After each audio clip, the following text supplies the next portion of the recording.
disponibilizado a nós esse magnífico encontro. Eu estou no 6º ano como secretário municipal de Educação de Jacareí e estou comemorando, junto com a Lemo, o 6º, né, encontro de dirigentes municipais de educação do Estado de São Paulo. E a cada ano é uma riqueza esse evento e a gente sai aqui abastecido das contribuições, das trocas, e eu acho que um verdadeiro aprendizado para todos.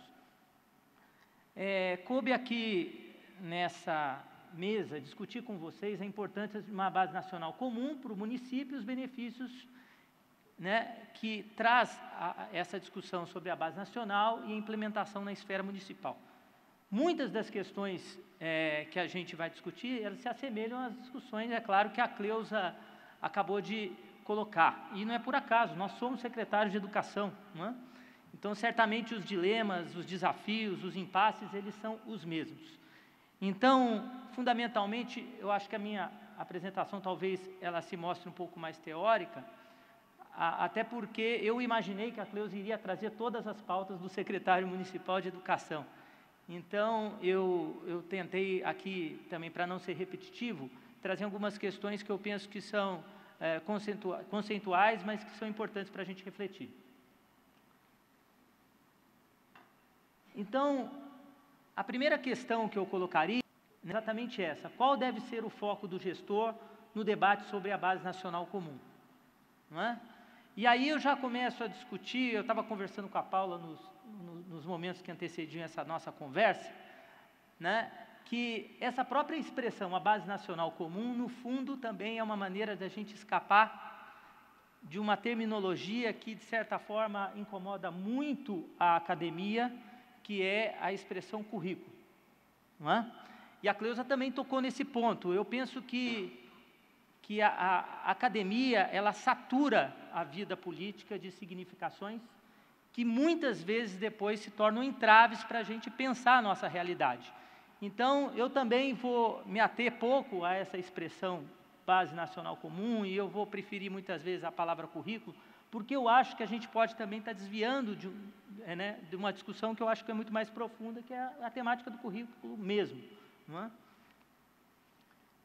Então, a primeira questão: qual é o objeto desse nosso debate? Não é? É uma questão muito simples, mas que muitas vezes a gente perde o foco. Então, ou seja, nós queremos discutir o quê? O que se ensina na escola pública e o que se aprende em nossas escolas, não é? Muitas vezes é importante fazer essa distinção, porque nem tudo que se ensina aprende, e nem tudo que se aprende é ensinado na escola pública brasileira.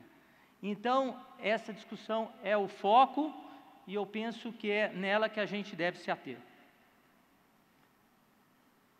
A Cleusa também trouxe uma questão que parece que subverte muito a ordem nacional, que é a questão de que o nosso currículo, ele está contaminado, a discussão sobre o currículo, ela está bastante contaminada pela discussão em torno da avaliação. Por quê? Porque me parece que a avaliação é sempre provocadora da discussão do currículo. E aí eu queria fazer uma reflexão que no meu entendimento também tem um elemento bastante positivo, é o quanto a Prova Brasil contribuiu para que a gente hoje estivesse discutindo esse tema. Ou seja, a Prova Brasil explicitou nossas vulnerabilidades, e explicitando nossas vulnerabilidades, ela tornou esse tema um tema de urgência. Então, a primeira questão que eu queria falar sobre a Prova Brasil é falar dos próprios propósitos da prova. Primeiro, avaliar a qualidade do sistema a partir de um padrão, ou seja, a prova, né, traz em si aquilo que é a ideia de um padrão, ainda que seja um padrão bastante pobre, porque não avalia todos os conteúdos ensinados na escola, mas os conteúdos de língua portuguesa e matemática. Mas, ou seja, ela nos trouxe a reflexão do quanto empobrecido está esse padrão estabelecido para a escola pública. Por quê? Porque, apesar de ser mínimo, a grande maioria dos nossos alunos não atingem esse padrão que está sendo proposto como avaliação na Prova Brasil. Depois, um outro grande ganho que eu acho que para a cultura educacional do país é que a Prova Brasil, de alguma maneira, ela serve para monitorar o direito à educação. Eu acho que a gente não pode perder essa dimensão importante do que representa a discussão sobre currículo, porque, no fundo, nós estamos discutindo o quê? O direito à aprendizagem, um direito que está prescrito na Constituição, no capítulo 206 da Constituição, e muito claramente no seu inciso, se não me falha a memória, sétimo, que discute essa questão muito precisamente. E depois, um princípio que está previsto em toda a avaliação mundial, e não é diferente à Prova Brasil, que é exatamente refletir sobre a comunicação entre a instrução e a avaliação. Ou seja, de alguma maneira a Prova Brasil, ela nos trouxe, não é, uma reflexão de como é que se comunica essas duas esferas. E aí eu trago uma discussão que é a seguinte: qual é o retrato que a prova nos traz? O primeiro, que apesar dos avanços, uma quantidade expressiva dos alunos ainda não atingiram um padrão mínimo de qualidade, que eu já havia falado, não é? Quando a gente analisa a proficiência dos alunos do Brasil e do estado de São Paulo não é diferente, a gente vê que a maioria dos nossos alunos não atingem um nível considerado ideal para a educação pública de qualquer lugar do mundo. Muito bem. A desigualdade existe em todos os níveis, mas essa desigualdade existe nos nossos municípios. Não é uma desigualdade que se expressa, por exemplo, apenas regionalmente, uma desigualdade que se expressa apenas nas classes sociais, mas ela é em todos os âmbitos. Então, é uma desigualdade regional, há uma desigualdade de classes, há uma desigualdade no território. A gente tem a melhor e a pior escola dentro dos nossos municípios, pelo menos os municípios médios e grandes do Brasil, eles têm uma diferença muito expressiva entre o melhor resultado do IDEB no seu município e o pior resultado do IDEB no seu próprio município. Então, há desigualdade das nossas redes e há desigualdade na distribuição do recurso, apesar do esforço federativo de construção de um fundo, como o Fundeb, que no seu princípio busca estabelecer resgatar a ideia de uma justiça social na educação, mas há uma imensa desigualdade de recursos. Não é? Aquilo que um aluno de uma cidade, né, como a minha, de Jacareí, tem, não é a mesma quantia que cada aluno de vocês tem. Alguns de vocês têm mais recursos que o aluno da cidade de Jacareí, e alguns têm menos, ou seja, os recursos não são iguais. Então, os nossos orçamentos são diferentes, então essa desigualdade também existe e ela também interfere. Né? E a Prova Brasil traz alguns desafios, né? E o maior desafio, no meu entendimento, é buscar um entendimento comum entre aquilo que é efetivamente ensinado e aquilo que é efetivamente avaliado. E aí é que a discussão do currículo se insere. Por quê? Porque ela nos força essa reflexão. Não é? Se a Prova Brasil ela é, para nós, um padrão mínimo, e se a gente conclui que a maioria dos nossos alunos não tem um desempenho bom na Prova Brasil, é sinal que a nossa educação não está boa. Então, no momento que a gente discute currículo, é importante produzir um ajuste entre essas duas questões. E um outro desafio é estabelecer com clareza e objetividade os padrões curriculares comuns, que sejam capazes de traduzir as expectativas de aprendizagem de todos os brasileiros. Então, aí que se insere a discussão sobre base nacional comum.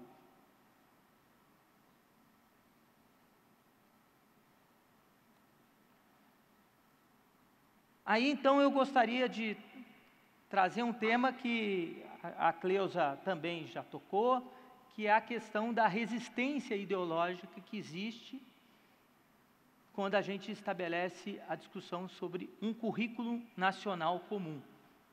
Não é?